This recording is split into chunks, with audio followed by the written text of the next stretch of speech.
That's what we're going with. Okay, so one day Jesus was talking to a crowd of people, which is a thing Jesus very often did. And this particular day, he told them a story that is rather important to not just them, but to us, and not just then, but to now, and not just now, but to, the future. The story goes like this. Jesus said that the kingdom of heaven can be compared to a farmer. That farmer, he scattered all of the seed. He sowed all of everything that he wanted to sow, building a crop, growing a crop, farming a crop. And he did all the stuff that he was supposed to do. He had his servants do it. Everybody did all the thing. And after sowing all of his seed, he rested and he went to bed that night saying everything is great. And for an amount of time, everybody thought was great because it takes a little bit of time for, crops to grow and for seeds to become sprouts, to become, plants and all of that. Unfortunately, though, a thing happened where once the crop started to grow, the servants of the farmer and the farmer himself as well noticed that there was something wrong with his field. The crop he had planted was not the only thing that was growing. In fact, there were also some weeds that were growing amongst his crop. Now, his servants wanted to help, right? That's what they're supposed to be doing. They are also farmers themselves, and they take pride in what they're doing. And they went to their master and they said, "Hey, listen, we can fix this. Just give us the chance. If you give us the opportunity, we will fix this. We're going to go through and with like a fine-tooth comb, we will take out every weed and we'll leave all the actual crop behind, and it'll be great. Like we'll take care of it. It'll be no problem." I mean, it's going to take a while. And it's not going to be a fun job, but it's what we should be doing. The master thought the main farmer, master farmer, he did not actually feel like that was a good idea. He told them, look, if you do that, if you go around trying to separate the crop from the weeds, if that's what you do, you're probably going to uproot some of the good stuff too, right? Even if you just make some mistakes, right? Even like forget anything else. Like even if you just have random human error, you're going to pull up the wrong thing. And I bet you guys, maybe you're going to have a little more than that and you might pull up a lot of it. So he said, what we'll do is this. I'll tell you what. Let's wait until harvest time. I know some guys who are experts at this. They'll get it exactly right. And I'll bring those guys in, and they will separate the crop from the weeds. And they'll gather up all the crop, and they'll put it in my barn. And they'll gather up all the weeds, and they'll put it in a fire. And that'll be that. You guys don't have to worry about it now. I will take care of it later. And the farmer said, the servant said, "Hey, what's happened here anyway?" Okay, fine, this is the plan, but what happened anyway? And the farmer said, well, see, what happened is I have an enemy. He's your enemy too. And while we were sleeping, while we weren't even paying attention, he sowed all of these weeds into this crop. But we'll take care of it with this plan, and you guys don't have to do anything. And that's the end of the story. Now, if you guys had been alive back then, if you guys had been, you listening to Jesus, if you guys had, been able to go be in a crowd and all of that, you would probably be pretty, not confused, but you would come up with several different interpretations for what this story meant. Like you'd say, okay, look, I know Jesus has this story. I know it means something, but I don't know exactly what it means. And you may have a different idea than this guy, and that girl may have a different idea as her mom or whatever, and that would just be a whole thing. That is sort of the nature of things. And it's possible that if not for the disciples themselves being confused by this story, that we would have today a completely different understanding of this story than we have. But you see, the disciples who were used to hearing Jesus teach, they were used to hearing Jesus tell stories, they actually got confused by this one. I mean, most of the time, they hear him teach, and they're just like, yeah, we can figure that out. We can puzzle our way through. But in this story, they just couldn't figure it out. So later on, they asked Jesus, man, okay, that one with the crop and the weeds and the enemy and the farmer and all that, like, Jesus, what does that mean, they asked. And very helpfully, Jesus answered. This is what we read Jesus' answer is in the Gospel according to Matthew, chapter 13. Jesus answered, "The one who sows the good seed is the Son of Man. The field is the world, And the good seed is the sons of the kingdom. The weeds are the sons of the evil one, and the enemy who sowed them is the devil. The harvest is the end of the age, and the reapers are angels. And they will gather out of his kingdom all causes of sin and all lawbreakers, and throw them into the fiery furnace. In that place there will be weeping and gnashing of teeth, and then the righteous will shine like the sun in the kingdom of their Father. He who has ears, let him hear. Now, I don't want to look a gift horse in the mouth. Like, I'm glad Jesus gave us this explanation. But maybe I don't have ears to hear or something. But Jesus' explanation actually doesn't make the story all that much more clear. If anything, if I'm being honest, I just have a bunch of questions about what Jesus has to say. And so let's just go through a few of them. Let's start here. Here's a question. What is the end of the age? Like, what's the end of the age? Is that the end of the world? Like the apocalypse? Like the world blowing up? Is that what that is? Or is that just like we live in one age now and then there's going to be another age that comes after? And at the end of what we live in now, there'll be something else? Is that what that means? Like, going through like grade school, like the end of 5th grade, then you go to 6th grade? Like, is that what that means? Is this talking, like, what is the age? What is the age now? Like, we should probably ask that question. What age are we in? The age of Aquarius? Like, that was a really dumb joke. I shouldn't have said that. Like, what age, like, what does that mean? Like, so like, we don't even know what the age is, right? We should figure out what the age is, and then, so, like, are we talking about, like, the end of everything? Is that it? Is there, like, what's going on with that? And while we're here, Jesus is going to send some angels to reap a harvest. Is that literal?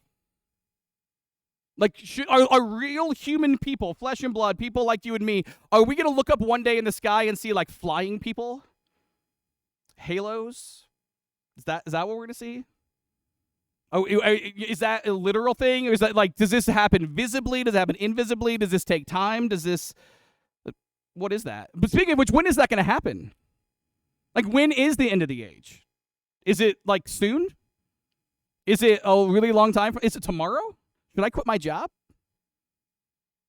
So you guys laugh, but people in the early church were doing that. Anyway. Should we, what, do I need a sweater? What is that? When is it? How is it? Is it literal? Is it a thing? Now let's talk about the part that everybody gets, everybody wants to know. What is this fiery furnace business? Yeah. Is that literal? Is that figurative? If it's literal, what is the furnace heating? A very large home? Like, it's a furnaces heat things.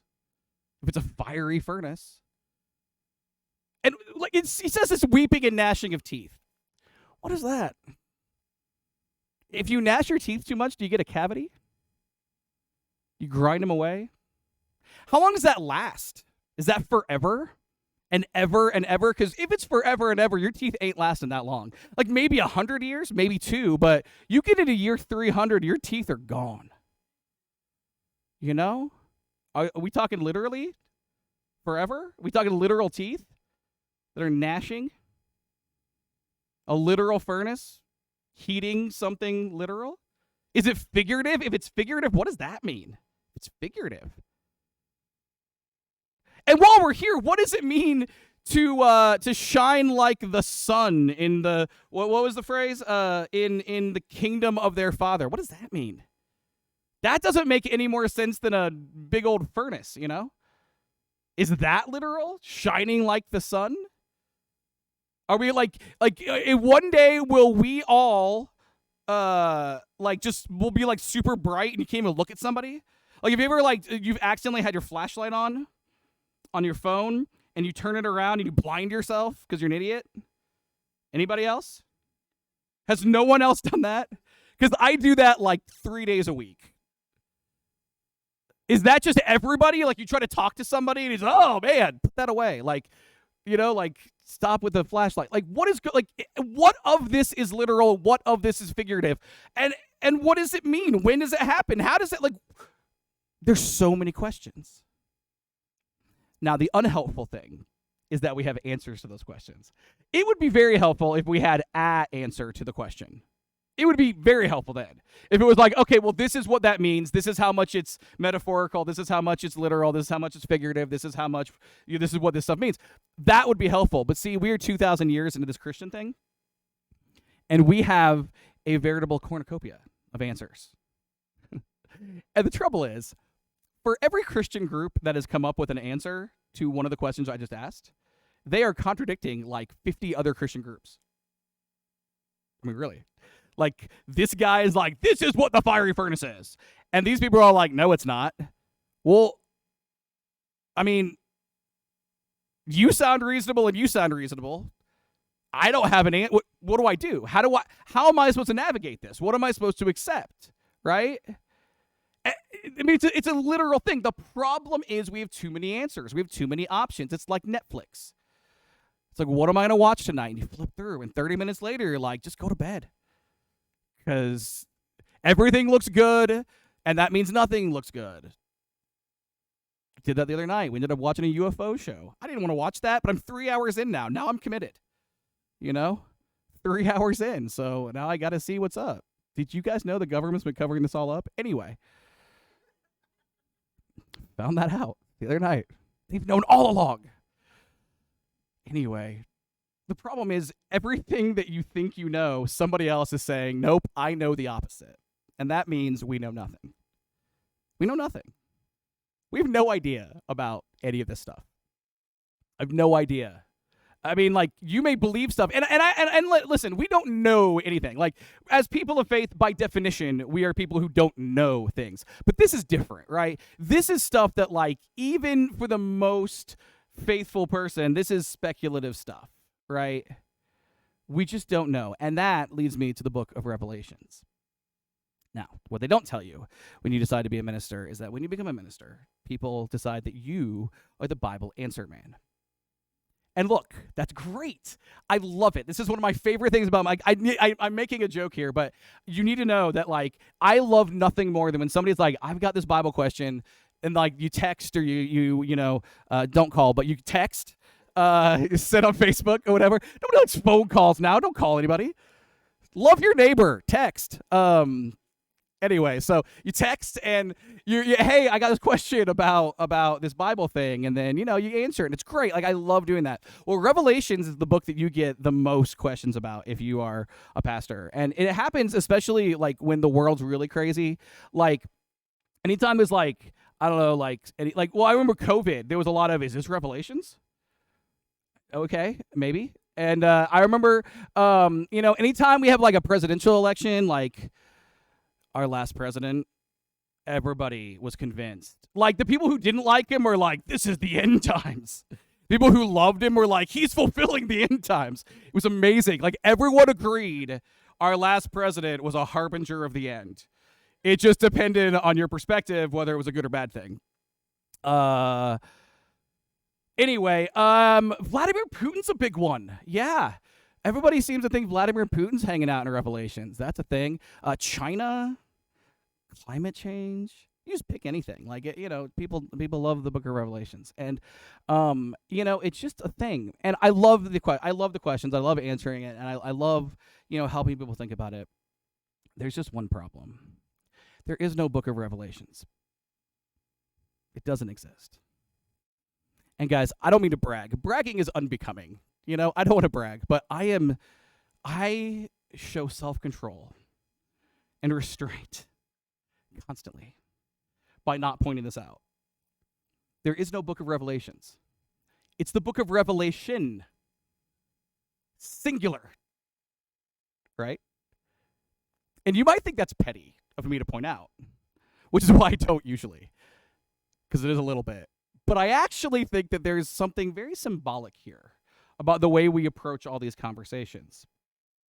We think that the most complicated, shrouded in mystery book is a thing we can understand as human beings, and we can't get the title of the book right. I'm sorry, man yelling at me on the internet about Revelations. Chances are good you don't know what you're talking about because you can't read the title. Okay? Let's just call it what it is. It's an honest mistake, but it's a mistake. And I think it's symbolic, right, of how little we know. We call the book the wrong thing and then pretend like we know stuff about it, right? We know as much about the book of Revelation as we know about its title, okay? And because of that, we're left in a couple of different places, okay? Number one, yes, we were talking about the things you think we're talking about, and I need you to know that you probably walked in this morning with a belief about, like, Jesus' second coming or the millennium or the rapture or, Israel. Anytime Israel does anything, it's, what is this Revelations? Like, everything. Israel's a big one. Israel, and you guys have, you have heaven, hell, who goes there, who doesn't. You have all these beliefs, and I need you to hear this so clearly. I don't want to change your mind. I want, when you leave today and every day for the next 5 weeks, I want when you leave for you to have the same belief you came in with. I don't care about what you believe. Like, in the nice way. Like, there's a nice way of saying I don't care, and then there's like a not nice way. Like, I genuinely, like, whatever theological system makes sense in your head, whatever it is, whatever you're like, this is me, great, keep it, hold on to it, love it, feed it at night, not after midnight. Feed it, nurture it, believe what you want to believe, okay? I'm not here to change your mind, first of all. But second of all, I am here to collectively get our priorities straight. You don't know that what you believe is true. You don't know. What you believe is what makes sense to you. That's great. But you don't know it. I know, y'all. You can barely get the name of the book right. So what we need to do is say, okay, whatever it is that we understand, however we understand this speculative future stuff, right, that we don't know, whatever it is, what can we know? What can we, capital K, know, like we are, the way that we as Christians, like, what can we rest in? What is it that we can know?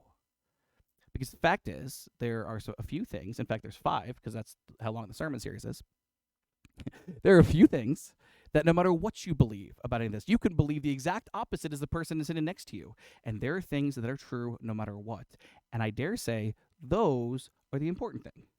What we can know is so much more important than what we can't. Believe what you want to believe, and let's get our priorities in order as to what we can hold on to. This morning, this is our first week of our series called Revelations. Every time you see it, I want you to laugh. That is a joke. I posted this on Facebook. Within 10 seconds, another preacher's like, oh, you mean Revelation?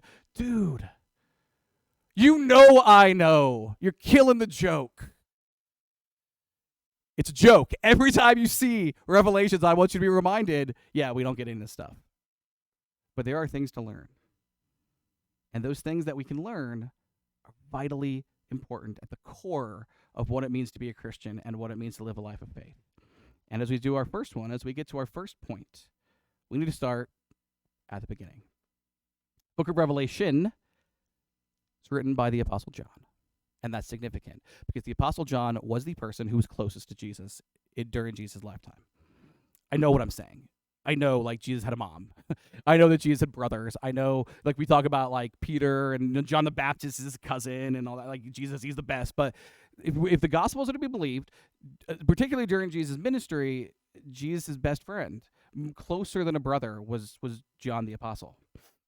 We know this, if nothing else, despite even beyond just, hey, we're best friends and I'm the disciple he loved and everything else that we read in the New Testament. when he died, his number one responsibility on earth was taking care of his mom. That was the way in the ancient world it worked. The oldest son would take care of his mother once the father passed away. That was just culturally, you had to do it. Like, it's not an option. And so if Jesus is going to die, he's taking care of his mom. His dad is gone, and so Jesus has to take care of Mary. Jesus now has to take care of Mary. Like, he's on the cross. He has to think this through. Like, okay, well, who's going to take this job? Who's going to take this? And he chooses John. It was the biggest responsibility he could possibly have. It was the biggest honor you could bestow on somebody, though it was an honor that had, a whole lot of time and effort that was built into the job. But John was that close with Jesus. And why that's important is we have to understand that John knows Jesus better than anybody else. When John preaches about Jesus, he preaches about Jesus in a more intimate, personal way than anybody else does. If you look at like the gospel, like just one day, just sit down and just skim over, like, reading, Matthew and look at the way it's written, and then look at the Gospel of John. John is written like a best friend. It's intimate, it's personal. It's a guy who is, has an investment in it. He's poetic. He writes beautifully about Jesus. And I'm not saying that Matthew's bad. It's just Matthew's got some distance, right? Like, he's kind of an impartial observer. John is not hiding that he is anything but impartial. John is dripping with this belief that his best friend, the guy he loves more than anyone else, is truly God's son. And so as Revelation begins, John writes about Jesus like he writes about Jesus. He talks about how he's, the ruler of all the kings of the earth. He's the King of kings, Lord of lords, that sort of thing. He writes about how he not only rose from the dead, but he was raised from the dead, and that allowed other people to be raised from the dead. So he is the first in a whole, lineage of resurrected people he talks about. He talks about how he made us into a kingdom of priests. He set us apart. Okay, like for the whole world, because of Christ, we are holy, we are special, we are not the same as we used to be, we're not the same as the world around us, particularly. He talks even he gets like the poetic thing, and no one's, I'm going to say this over and over when we talk about Revelation, nobody's totally sure what he means. He talks about Jesus coming down from the clouds and everybody looking. Again, we've got ideas, nobody's totally sure. The ideas often contradict, but he includes that language, just kind of normal Jesus conversation. But things start really getting good in the book of Revelation real early when John, who is used to talking about Jesus, begins to talk about Jesus in a way that he's never talked about him before. This is what we read in the book of Revelation, chapter 1. John says, "When I turned to see who was speaking to me, I saw 7 gold lampstands. And standing in the middle of the lampstands was someone like the Son of Man. He was wearing a long robe with a gold sash across his chest. His head and his hair were white like wool, as white as snow. His eyes were like flames of fire. His feet were like polished bronze refined in a furnace, and his voice thundered like mighty ocean waves. He held 7 stars in his right hand, and a sharp 2-edged sword came from his mouth. And his face was like the sun in all its brilliance. When I saw him, I fell at his feet as if I were dead. But he laid his right hand on me and said, 'Don't be afraid. I am the first and the last. I am the living one. I died, but look, I am alive forever and ever, and I hold the keys of death and the grave.'" Now, I'm going to point out a couple things. First of all, I have no idea what any of that means. Not a clue. Not a clue. I should point out there's a whole lot of parallels that's fun between Matthew 13, the imagery of Matthew 13, and the imagery of Revelation 1, where a lot of this future stuff seems to be just describing Jesus. That's interesting. I don't know what it means, but it's interesting. More than anything else, though, we have to remember, John knows Jesus. And John doesn't just know Jesus as a person. In fact, John, this can freak some people out when I say things like this out loud. If John doesn't write, we don't believe Jesus is God. Or at least we don't necessarily believe Jesus is God. One of the big debates in the early church is Jesus the Son of God or is Jesus God? Like, is Jesus like this half God, demigod? Like, is he like,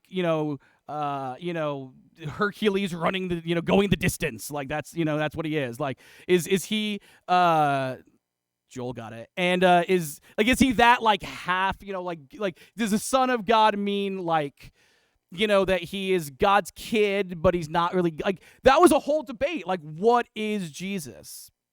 And if you look at most of the New Testament, it's possible to read it both ways. If you look at the writings of John, it's impossible to read it both ways. John says flat out, no, this guy's God. He is the Word of God. He's eternal. He created all things. He's the one who made all the stuff. He is God himself who becomes flesh. Like John lays it out. He spells it out as crystal clear as you possibly can get. John understands that Jesus is himself God. Boy, is there a difference between understanding that and saying it and teaching it. And then look at him eye to eye in those fiery furnace eyes.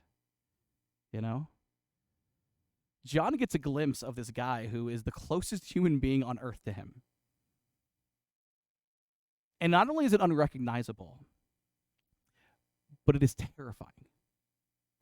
John is terrified. He falls flat on his face, and he is terrified at who Jesus now is. We aren't talking about Jesus the carpenter from Nazareth. We're talking about Jesus, the resurrected, ascended God in heaven that's speaking to us now. And Jesus does what he can to say, hey, don't be scared. And that's nice. Don't want to look a gift horse in the mouth. But, telling somebody not to be afraid who's terrified doesn't work. You've ever gone through a haunted house? Don't be scared. It's fine. Somebody else jumps out.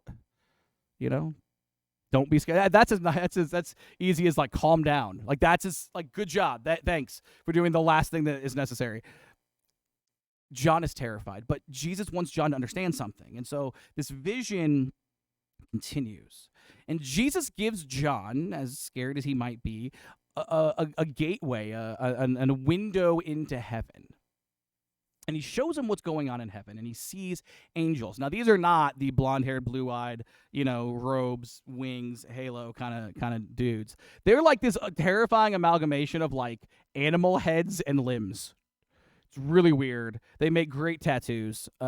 Just super creepy, super weird, just nasty-looking things, and they're angels. And that's what an angel is in the book of Revelation. And again, I have no idea what it's supposed to mean or if it's literal, but that's what John says he saw.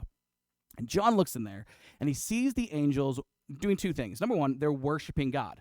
Of course they are. It's what angels do. But the second thing is they're looking for someone. They're looking for someone. You see, they've got this scroll, and that scroll has these seals on the scroll. And that scroll is essentially God's will and plan for the world, and the seals are, what holds it together, right? Like that's basically, this is what God wants to happen. This is what God says is going to happen, right? The angels are looking for someone who can, break the seals and read the scrolls, carry out God's plan. And they look everywhere in heaven, look at all their angel buddies with the weird, appendages and, horse faces and stuff. And they say, well, none of these people are worthy. None of these angels are worthy of doing this. And they look on earth. And they look at everybody that's ever lived, and they look at everybody and all the good people, all the saints and everybody, and they say, well, nobody there is able to do this. Nobody is able or worthy to actually carry out this plan, to break these seals and to read this scroll until someone shows up. And this is what we read again in the book of Revelation here in chapter 5. It says, then I saw a lamb that looked as if it had been slaughtered, but it was now standing between the throne and the 4 living beings and among the 24 elders. He had 7 horns and 7 eyes, which represent the 7-fold Spirit of God that is sent out into every part of the earth. He stepped forward and took the scroll from the right hand of the one sitting on the throne, and when he took the scroll, the 4 living beings and the 24 elders fell down before the Lamb. Each one had a harp, and they held the gold bowls filled with incense, which are the prayers of God's people. And they sang a new song with these words: You are worthy to take the scroll and break its seals and open it. For you were slaughtered, and your blood has ransomed people for God from every tribe and language and people and nation. And you have caused them to become a kingdom of priests for our God, and they will reign on the earth.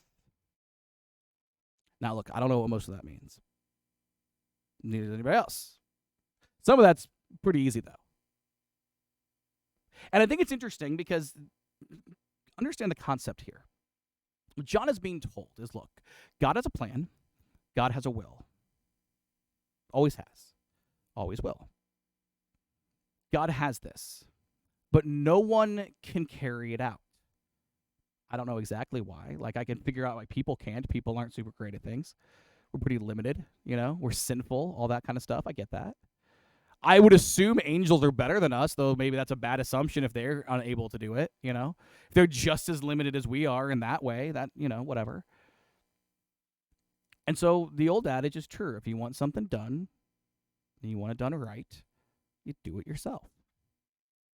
No one is found to carry out God's plans. So God says, all right, then I'll do it. And God becomes a man named Jesus. And Jesus does what? He dies. Says if he's been slain, because he has been.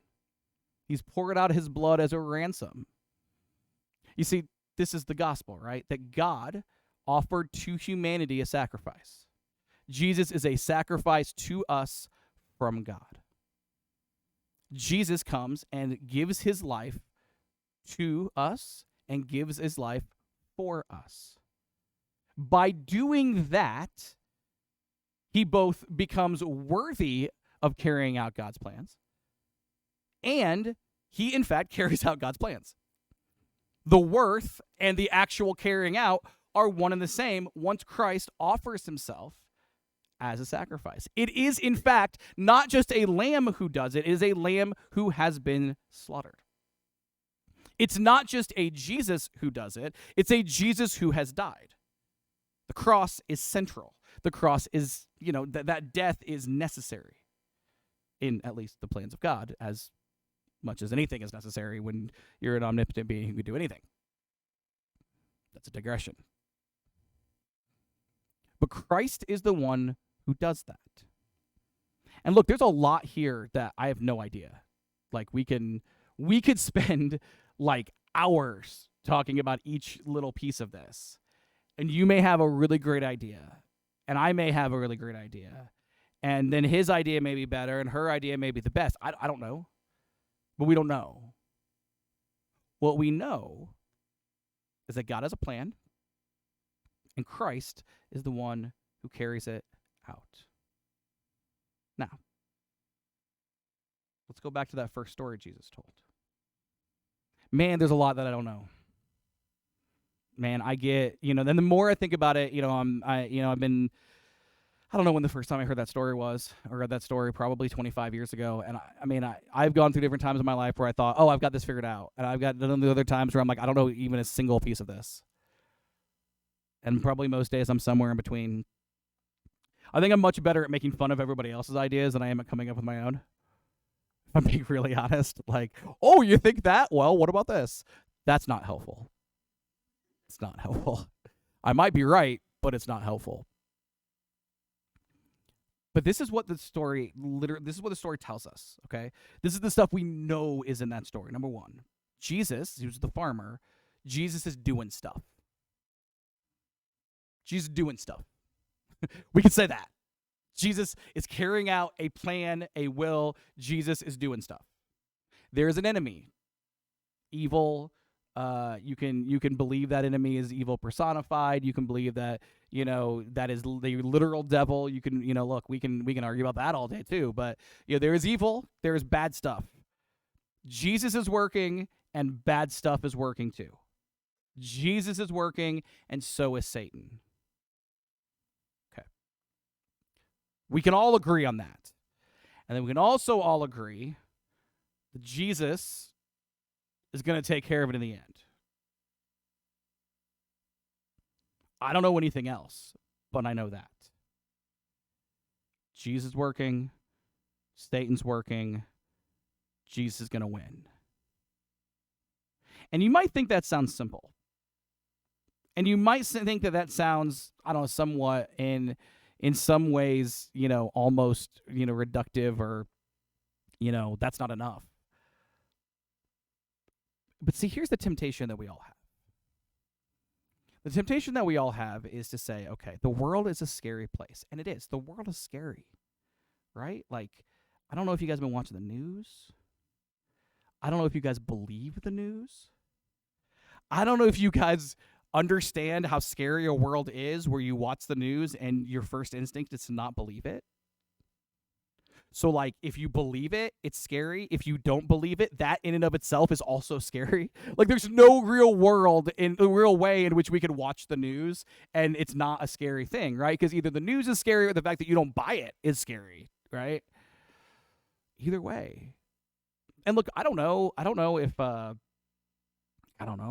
like the world's always been like this.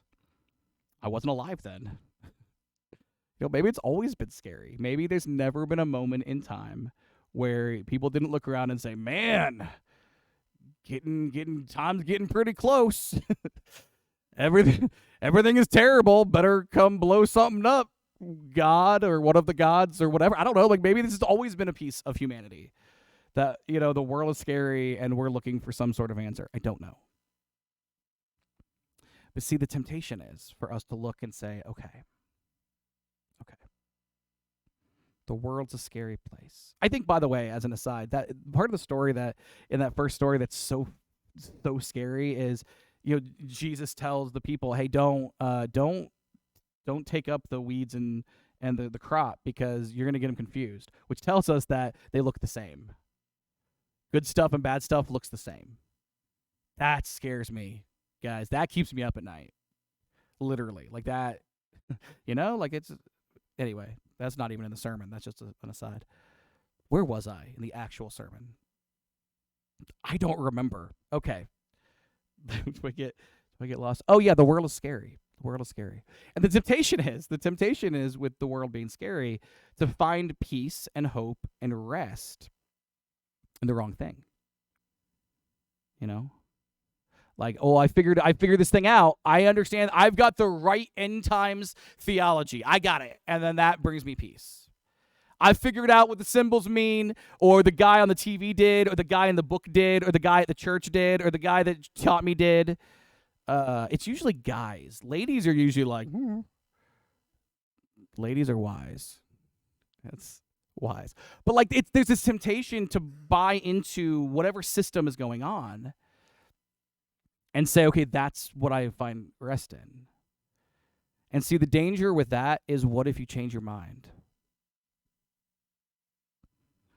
And the other danger is, what if you don't? Because, as Christians, we're supposed to be growing and evolving and changing, right? You see, if we are building our peace on our ability to understand something, our ability to accept the right information, that is sinking sand, as the old song says. The solid rock is Jesus. And we trust that Jesus has us under control. Now, again, if the theological system, that's great. I believe so many things that I don't, so many things that are not Jesus, and that's fine. Great. Our trust, our hope, our salvation is Christ, not this other stuff. Believe all the other stuff, but in the end, what we have hope in a terrifying, scary world, is that you cannot undo the work of Christ. That is the lesson of that parable. Christ is doing work. Satan comes in to try to fix it, and Satan can't. Satan can't undo it. That's the lesson.